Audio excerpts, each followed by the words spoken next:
Good morning.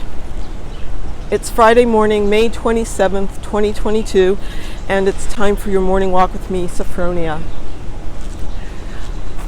I want to thank everyone who's reached out to me to ask about my family, to ask about Tane, many messages about how Tane is doing.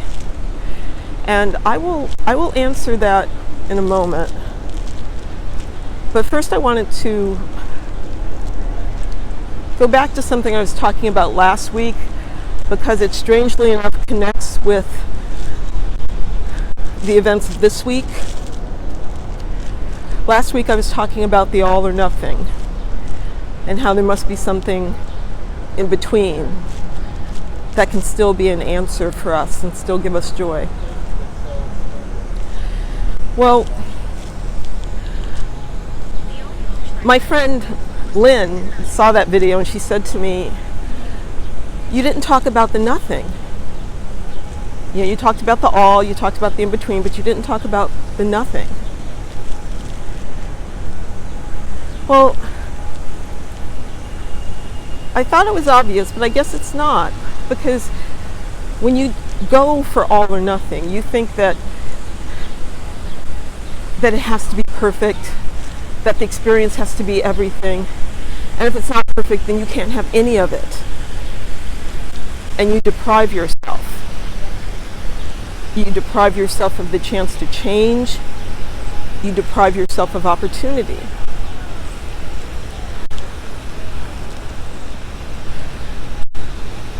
And unfortunately, that's what's going on with the gun control laws in our country.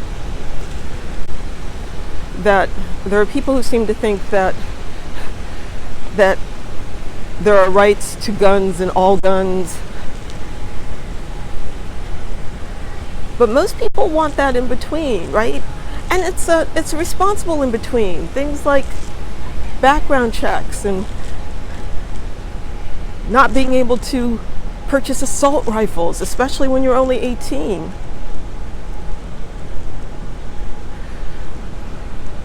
But the people in power prefer the nothing. And they live in that nothing. And look what that nothing has cost us.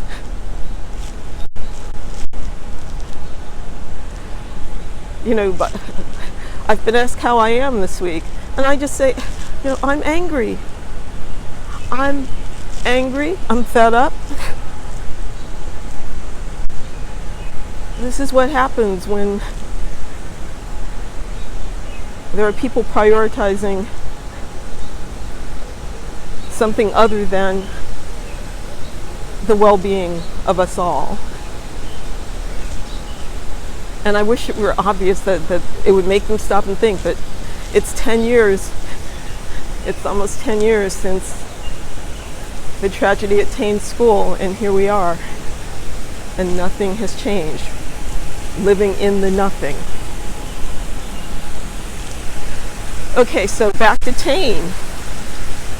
I am walking today in Boston. I'm in a courtyard at Prudential Center, and I am here because Tane is attending the anime conference here in Boston at the Heinz Convention Center.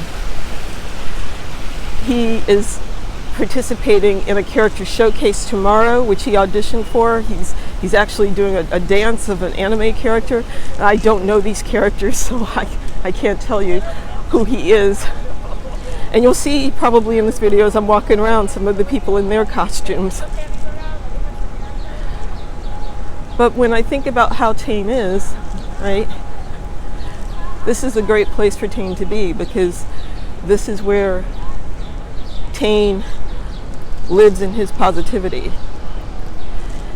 It's one of the things he likes about anime. He likes the messages that affirm life. About 2 years ago, I published an article in Yankee Magazine that was called Hope on Any Given Day. And it talks about how Tane, doesn't live all in grief, and he doesn't not acknowledge what he has lived through. but he lives in that space in between where his grief is part of his tapestry, just as his joy is part of his tapestry. And he lives that so well. And I have to learn that from him even more and more as I get older. And things like this make me angry. I look to Tane to remind me that we must still live our lives. Otherwise, we would be in a state of anger and frustration all the time. So that's what's going on. I'm really excited for Tane. He walked out of our hotel room today dressed as a drum major with a blonde wig on and a tall red hat and red leather boots. He's making a lot of people smile today, so that's what Tane is doing. So I'm going to keep walking. I'm excited to see college classmates today. I'm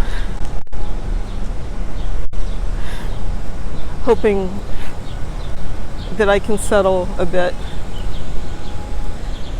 But I will talk to you next week. You be well and have a lovely long weekend. Bye.